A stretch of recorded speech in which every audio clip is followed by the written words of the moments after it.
મિત્રો, પહેલું ચેપ્ટર તો આપણે જોયું હશે. હવે બીજું ચેપ્ટર હું ચલાવવા જઈ રહ્યો છું. વધારે વાત પછી કરીએ છીએ, પહેલા સ્ટાર્ટ કરીએ. આપણે પ્રથમ ચેપ્ટરની અંદર જોયું હતું કે વારસો એટલે શું. બરાબર, વારસો એટલે શું? તો પેઢી દર પેઢી જે કંઈ જીવનમાં આપણને મળે છે તેને વારસો કહીએ છીએ. એના પ્રકાર 4 પ્રકાર હતા. કેટલા પ્રકાર? 4. એમાં એક હતો પ્રાકૃતિક વારસો, સાંસ્કૃતિક વારસો અને ભૌતિક વારસો, અને ચોથો પ્રકાર છે જૈવિક વારસો. કુલ 4 પ્રકાર છે. 4 પ્રકારમાં પ્રાકૃતિક અને સાંસ્કૃતિક વિષય આપણે પ્રથમ ચેપ્ટરમાં તફાવત ભણી ચૂક્યા છીએ. પ્રાકૃતિક વારસો એટલે એની અંદર 3 શબ્દ હતા: પ્રકૃતિ, પર્યાવરણ અને માનવ જીવન. કયું? પ્રકૃતિ, પર્યાવરણ અને માનવ જીવન. પપ્પા અને મમ્મા, માં. આટલા શબ્દ યાદ રાખવા, આખું તમને આવડી જશે. પ્રકૃતિ, પર્યાવરણ અને માનવ જીવન વચ્ચેના નિકટતમ સંબંધોનું પરિણામ એટલે પ્રાકૃતિક વારસો. જ્યારે સાંસ્કૃતિક વારસો કોને કહેવાય? તો એના વિશે પણ ભણી ગયા કે માનવીમાં રહેલી, એમાંય 3 શબ્દો છે. એમાં બુદ્ધિ શક્તિ, બરાબર, આવડત અને કલા કૌશલ્ય દ્વારા જે કાંઈ મેળવ્યું અને સર્જ્યું તેને સાંસ્કૃતિક વારસો કહેવાય. આ આપણે બંનેનો વિષય તફાવત ભણી ચૂક્યા છીએ. પ્રાકૃતિક વારસાની અંદર તમે જોતા હશો કે આખું આ રીતે આકૃતિ તમને જે બતાવી હતી, અને એમાં જેમ કે પહેલા ભૂમિ દ્રશ્ય, એના પ્રકારની અંદર ભૂમિ દ્રશ્ય આવ્યું, બરાબર છે.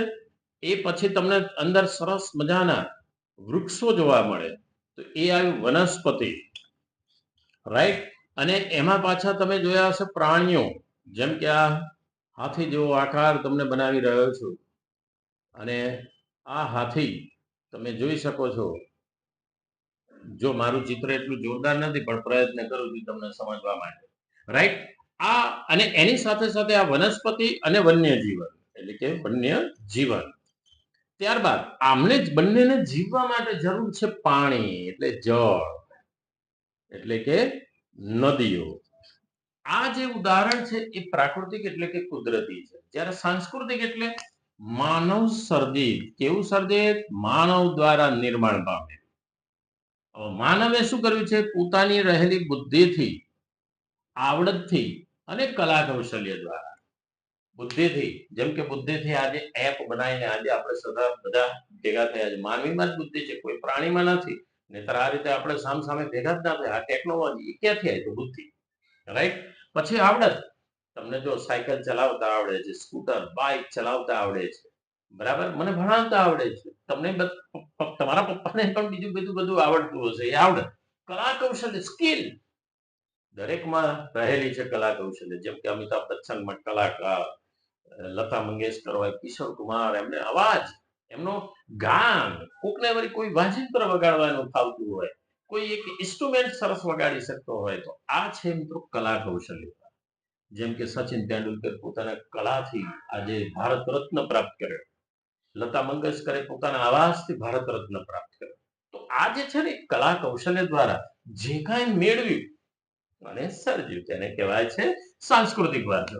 હવે મિત્રો આ બીજા ચેપ્ટરમાં, ચેપ્ટર 2, ચેપ્ટર 1 માં આપણે આના વિશે જ ભણ્યા, પણ એમાંય સૌથી વધારે પહેલા પ્રાકૃતિક વારસા વિશે. હવે મિત્રો ચેપ્ટર 2 થી સાંસ્કૃતિક વારસામાં આપણે ભણવાના. દરેક ચેપ્ટર તમે જોજો, 1 થી 7 ચેપ્ટર જોશો ને, તો પહેલું જ ચેપ્ટર છે આપણો ભવ્ય વારસો અથવા આપણો સાંસ્કૃતિક વારસો, રાઈટ. પણ બાકીના ચેપ્ટરો તમે જોશો તો એમાં બધામાં લખેલું છે સાંસ્કૃતિક વારસો, હસ્ત અને બીજું ચેપ્ટર જે છે હસ્ત અને લલિત કલા. કઈ કલા? હસ્ત અને લલિત કલા. આના વિશે ભણવાનું છે બીજા ચેપ્ટર. પણ એમાં ભૌતિક વારસા વિશે તો પહેલા શરૂઆતમાં અને જૈવિક વારસા વિશે એની સંકલ્પના આપેલી છે. તો ભૌતિક વારસો કોને કહેવાય? તો બાળક જેવો જન્મ લે છે અને એના માતા પિતા તરફથી જે કંઈ શારીરિક અને માનસિક લક્ષણો મળે ને એને જૈવિક વારસો કહેવાય. જો 2 શબ્દો આમાં યાદ રાખવાના છે. કયા કયા? એક તો કયો? એક તો માનસિક અને બીજું છે શારીરિક. એટલે કે માનસિક લક્ષણો અને બીજા છે શારીરિક લક્ષણો. આ જે બે લક્ષણો મળે ને એને જૈવિક વારસો. જ્યારે ભૌતિક વારસામાં કોને કહેવાય? તો બાળકના જન્મથી માતા પિતા તરફથી, જેમ કે જમીન, જાગીર એટલે કે મકાન, બરાબર, ઘર મળે, જમીન મળે, અને શું છે કે દાખલા તરીકે પૈસા મળે, દાગીના મળે, જે બરાબર છે, આ બધું એને કહેવાય મિત્રો કયો વારસો? ભૌતિક વારસો. જે ભૌતિક સુખમાં અત્યારે આપણે માનીએ છીએ કે માતા પિતા તરફથી અમને જમીન મળે છે વારસામાં, મકાન મળે, પૈસા રૂપિયા મળે, જેમ કે ધીરુભાઈ અંબાણી મૂકીને ગયા તો મુકેશ અંબાણીને પ્રાપ્ત થયું, બરાબર, અનિલ અંબાણીને પ્રાપ્ત થયું. એ જ વસ્તુ ભૌતિક વારસો છે. અત્યારે હાલમાં લોકો ભૌતિક સુખમાં વધારે રાચી રહ્યા છે. અત્યારે આનું મહત્વ વધારે થઈ ગયું છે. પણ એના માટે જૈવિક વારસાની વાત કરીએ તો જૈવિક વારસો કોને? તો માનસિક અને શારીરિક લક્ષણ. જેમ કે માનસિક લક્ષણની વાત કરીએ તો એમનું બુદ્ધિ કક્ષા સારી હોય, રાઈટ. જેમ કે કપૂર ખાનદાનની વાત કરીએ આપણે, રાજ કપૂર, એના પપ્પા હતા પૃથ્વીરાજ કપૂર. પૃથ્વીરાજ કપૂર તમે કદાચ એમને જોયા હશે. એક મુઘલે આઝમ બહુ જૂનું ફિલ્મ હતું, બ્લેક એન્ડ વ્હાઈટ હતું, પછી એને રંગીન પણ કરવામાં આવ્યું. એની અંદર જે એમને અકબરની ભૂમિકા ભરવાની, સલીમ इस अनारकली को छोड़ दे. આ મિત્રો જે ડાયલોગ ના અવાજ ને પડછંડ અવાજ ને જે અકબર, તમે મુઘલે આઝમ ફિલ્મ જોશો ત્યાં તમને પૃથ્વીરાજ કપૂર જોવા મળશે. પૃથ્વીરાજ કપૂર પછી એમનો દીકરો એટલે રાજ કપૂર. મેરા જૂતા હે જાપાની, ये पतलून इंग्लिस्तानी, सर पे लाल टोपी रूसी, फिर भी दिल है हिंदुस्तानी. રાજ કપૂર. રાજ કપૂર પછી એમનો દીકરો ઋષિ કપૂર. મેરી ઉમર કે નૌજવાનો. આ જે ઋષિ કપૂર અને એના પછી એનો દીકરો એટલે તમને ખબર જ છે રણવીર કપૂર. અને આ રણવીર કપૂર એ તમને ખબર જ છે, જાણો જ છો, સંજુમાં સંજય દત્તનો પણ મિત્રો એક્ટિંગ સારી ગઈ. તો આ જે છે ને વારસામાં 4 પેઢીની મેં તમને એક એક્ઝામ્પલ. એવી જ રીતે જેમ કે જૈવિક વારસામાં મને મારા ફાધર તરફથી આ અક્ષર મળ્યા છે. મારા અક્ષર ખરાબ છે પણ મારા પિતાશ્રીના જે અક્ષર હતા એ બહુ સારા. એમનો સ્વભાવ મને મળ્યો છે પ્રેમાળ અને એકદમ પ્રમાણિકતાની, જે મને એમને આપ્યું છે મને વારસામાં, એ ધરોહર છે. મિત્રો ઘણા બધા માનસિક ને શારીરિકની વાત કરીએ, શારીરિકની અંદર રોગ પણ મળે. હાર્ટ એટેક, હાર્ટ એટેક કે બીજું છે દાખલા તરીકે ડાયાબિટીસ છે, કેન્સર જેવા રોગ પણ મળે છે મિત્રો. તમને ખબર જ હશે, શારીરિક લક્ષણોની વાત કરીએ તો એમાં રોગ પણ વારસામાં મળે. ડાયાબિટીસ છે, કેન્સર છે, આ બધા બરાબર છે જે આપણને વારસામાં મળે છે. જે કયો વારસો કહેવાય છે? જૈવિક વારસો.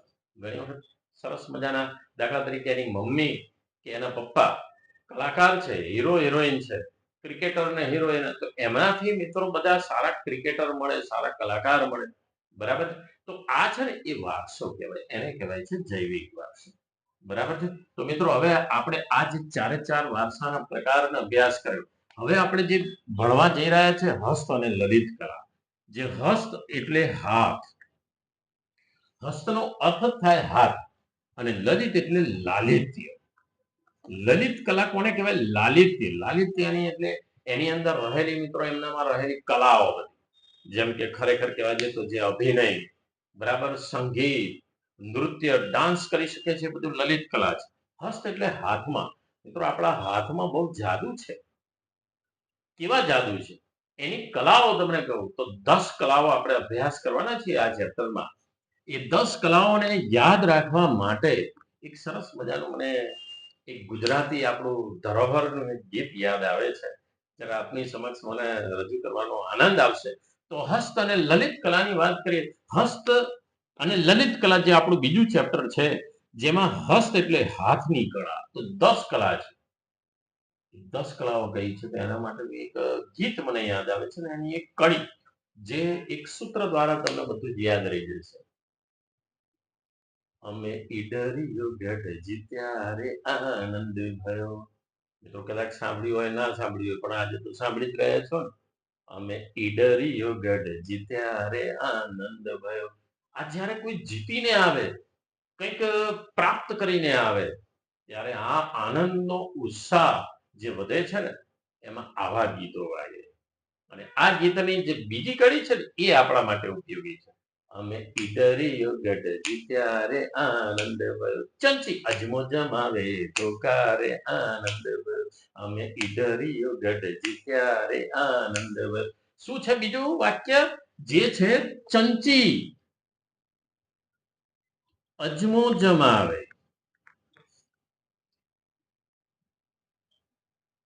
ધોકા રે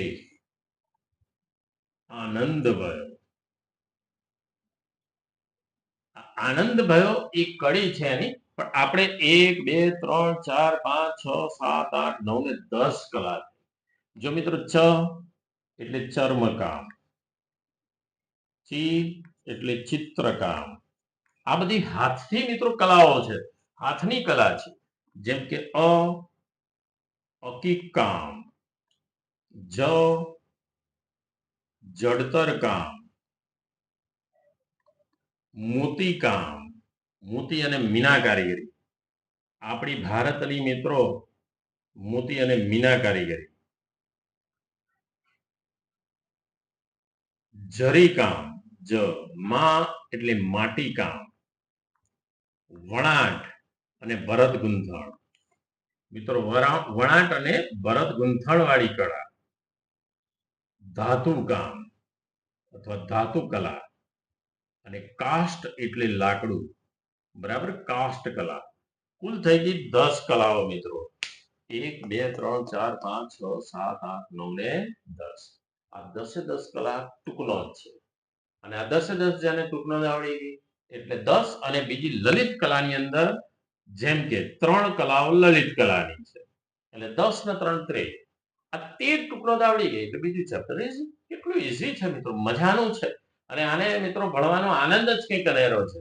જે આની અંદર ખરેખર લલિત કલાની અંદર જેમ કે પહેલા આપણે વાત કરીએ તો નૃત્ય કલા, ડાન્સ છે. કોને નથી ગમતું મિત્રો?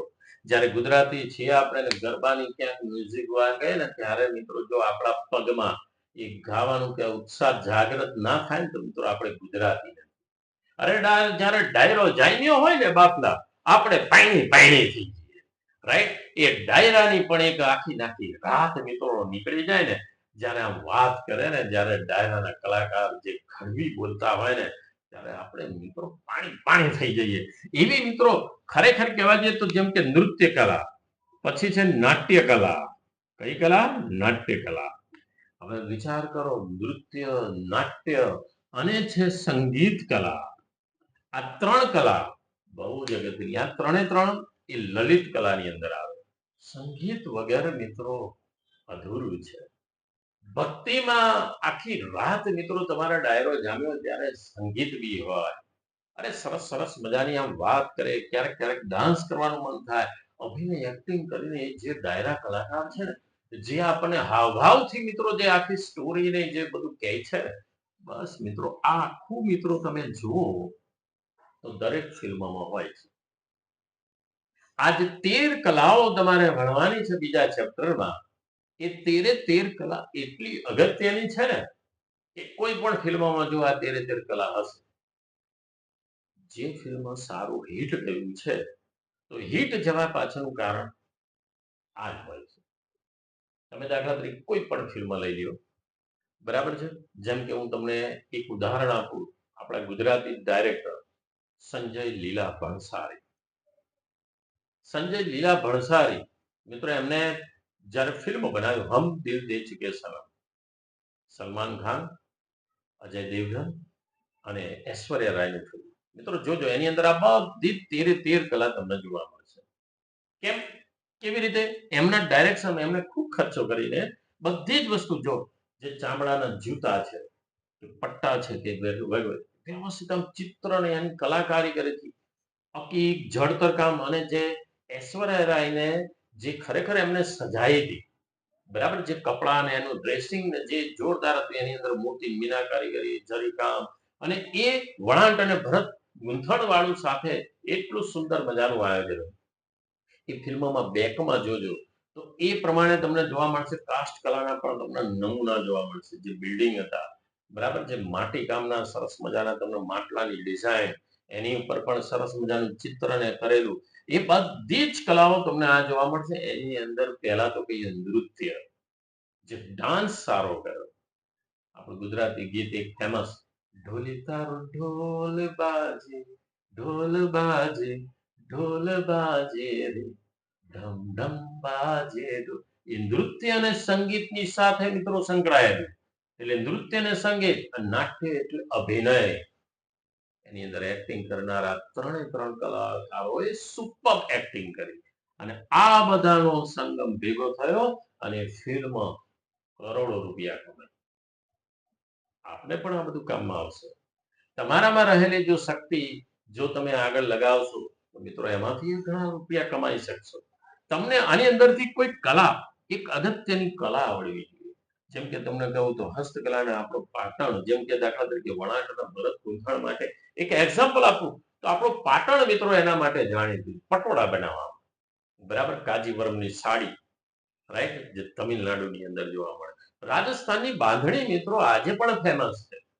કેમ? એની પાછળનું કારણ છે આ હસ્તકલા. મિત્રો ખરેખર કહેવાય છે જેને આપણે ઇંગ્લિશમાં હેન્ડલૂમ કહીએ છીએ. હાથની વણાટ વાળું કામની કિંમત વધારે હોય છે. મિત્રો પ્યોર ચામડાની વસ્તુ, ચર્મની ચામડાની વસ્તુ, મિત્રો અસલી ચામડાની વસ્તુ લેવા જાવ મિત્રો, એની કિંમત અદ્ભુત હોય છે. એક ખાલી લેડીઝ પર્સ ચામડાનું લેશો કે જેન્ટ્સ પર્સ, બરાબર, ચામડાનું લેવા જજો, હજારો રૂપિયાની કિંમત ચૂકવવી પડે છે મિત્રો. એટલી અદ્ભુત વસ્તુ છે. અને તમને ચિત્રની વાત કરીએ તો ચિત્ર કલાકારો, યાર તમે નથી જાણતા, લિયોનાર્દો દ વિન્ચી ને આ બધા જે ફેમસ કલાકાર, મોનાલિસા નામનું ચિત્ર, યાર એની કિંમત અંકાય એમ નથી. એમ.એફ. હુસૈન આપણા ભારતના જાણીતા ચિત્રકાર, એમના ચિત્રની મિત્રો તમને મને આજે કહેવાનું મન થાય છે. પિકાસો જે ચિત્ર કલાકાર હતા, એક વખત જઈ રહ્યા હતા અને જતા જતા રસ્તામાં એક બેન એમને જોઈ ગયા અને એમને ખબર પડી કે આ તો પાવલો પિકાસો લાગે છે, આ ચિત્રકાર. હવે બેન એમને જોઈને ઓળખી ગઈ અને જઈને પૂછે છે, શું તમે પાવલો પિકાસો છો? એટલે કે હા, ઓળખી ગયા. એટલે કે પ્લીઝ 5 મિનિટ ખાલી અહીંયા ઉભા રહો, હું 1 મિનિટમાં આવું.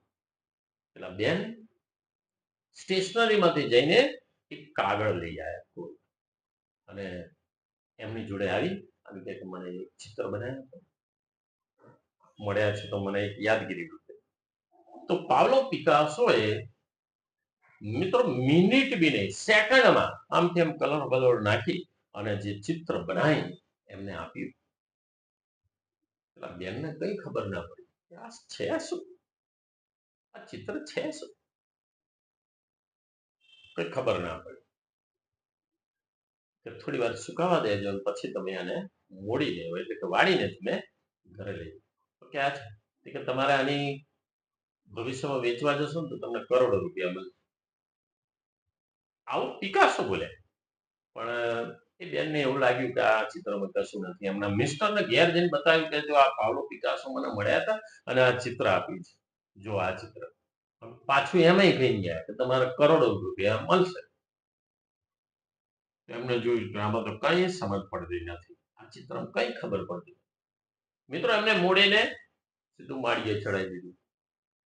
પછી અમુક સમય બાદ એમના શહેરમાં આ પિકાસોની ચિત્રની ગેલેરી હતી, મ્યુઝિયમ હતું એમના ચિત્રો. એટલે છાપામાં એમને વાંચીને એમને થયું કે લાવો ને આપણે મુલાકાત તો લઈ જઈએ. અને આપણું પેલું ચિત્ર ક્યાં ગયું, એને કાઢ્યું અને જોયું કે જોઈએ આપણે આને વેચવાનું બે ચાલતું હતું. એની અંદર વેચાણ ને ખરીદી કરી શકાય એટલા માટેનું આખી સરસ મજાનું એક આયોજકોએ આયોજન કર્યું લે વેચાણ માટે. અને એમાં આ લઈને ગયા, લાવો ને આપણે કિંમત તો એની આપીએ. ત્યારે એ પિકાસોનું જે ચિત્ર પેલા બેન લઈ ગયા, બંને પતિ પત્ની, અને પેલા જે આયોજક હતા એ કે મારી પાસે પિકાસોનું ચિત્ર છે, કે બતાવો પહેલા. તો બતાવ્યું ને એમને તરત કીધું કે હું 1 કરોડ રૂપિયા તમને આપું છે. બંને જણા એકદમ વિચાર કરવાના. 1 કરોડમાં આપણે તો માળિયમ પડી રહ્યું અને આ ચિત્રને આપણે જો વેચી દઈએ તો 1 કરોડ રૂપિયા આવી જાય. એટલે આખરે એમને શું કર્યું? વેચી મારી. એ વેચી મારીને પૈસા લઈને ઘરે ખુશ થઈ ગયા, તો કરોડોપતિ થઈ. બીજા દિવસે સવારે છાપામાં આવ્યું અને એ ચિત્ર સાથે કે આ ચિત્ર સૌથી હાઈએસ્ટ કિંમતમાં વેચાયું. પિકાસોનું ચિત્ર કેટલા રૂપિયા? 20 કરોડ રૂપિયા. ત્યારે લોકોને એમ થયું કે આ ચિત્રમાં એવું તો શું હશે? પેલા બેનને એમ થયું કે આ ચિત્રમાં એવું તો શું હતું કે એના 20 કરોડ રૂપિયા અને મને 1 કરોડ રૂપિયા આપ્યા. એટલે આને પિકાસોને મળીને મળવું છે, એનું સરનામું શોધી અને મળવા જાય છે. ત્યારે કે મારે તમારી સાથે ચિત્ર શીખવું છે તો શીખવાડશો. ત્યારે પાવલો પિકાસો કહે છે, અને તમે કે આટલું સેકન્ડમાં, મિનિટ બી નહીં, સેકન્ડમાં તમે ચિત્ર બનાવીને આપ્યું અને એની આટલી કરોડો રૂપિયા કિંમત અંકાઈ, તો મારે ચિત્ર શીખવું છે. ત્યારે પિકાસો એટલું છે કે 30-32 વર્ષની આ મહેનતની કિંમત છે બેન. આ એકદમ ના આવડી જાય. આ 30-32 વર્ષની આ મહેનતની કિંમત છે. તમને પણ મિત્રો એ કહેવા માંગુ છું કે આ 30-32 વર્ષના અનુભવી ટીચર દ્વારા તમે ભણી રહ્યા છો, તેનો કંઈક અનેરો મજા જ આવશે. હું પીકે સર આપનું હું સ્વાગત કરું છું મારી આ ચેનલમાં, કે આ પિકાસો જેવા કલાકારો જેમની કિંમત એટલી જોરદાર હતી, પણ પેલા બેનને એમ થયું કે આ ચિત્રમાં હતું શું એ જાણવું. ત્યારે પિકાસોએ કહ્યું કે તેને તમે ઉલટું કરીને જોયું હતું? એટલે કે ના. જેની પાસે હોય ત્યાં ઉલટું કરીને જોઈ લે. જ્યારે એ જે ખરીદનાર હતા એમનું સંશોધન કરીને એમનું સરનામું લઈને જેને ખરીદ્યું એની પાસે ગયા અને ત્યાં જઈને જ્યારે એ પિકાસોનું ચિત્ર ઉલટું કરીને એમને તો સરસ દિવાલમાં લગાવી દીધું. જેને ખરીદ્યું હતું એને કંઈક ઉતારીને ઉલટું કર્યું ને ત્યારે એ જ બેનનો સરસ મજાનો હસતો ચહેરો હતો. વિચારો, ઉલટું આખું એમને બનાવી દીધું. આને કલાકાર કહેવાય. મિત્રો, એવા કલાકારો, એવા ચિત્રકારો એ આપણા દુનિયામાં જોવા મળે છે, એની કિંમત તમે આંકી શકો. મિત્રો જો, ભણો તો છો તમે, પણ ભણવાની સાથે સાથે અંદર રહેલી જે સ્કિલ, કૌશલ્ય, જે તમારામાં રહેલી છુપાયેલી, જે વારસામાં મળેલી છે, કુદરતી રીતે મિત્રો આપણને વારસામાં મળતું હોય છે, રાઈટ. મને મિત્રો મારા ફાધરનો સ્વભાવ અને એમનો વિચાર એ મને મળ્યા છે. એમની પાસેથી મિત્રો એક સરકારી કર્મચારી હતા, એક સામાન્ય ક્લાર્ક હતા, સાયકલ લઈને મિત્રો આખી જિંદગી એમને નોકરી કરી. હું શિક્ષક તરીકે મને પણ ભણાયો મિત્રો, હું પણ ધીરે ધીરે એ રીતે આગળ આવ્યો છું.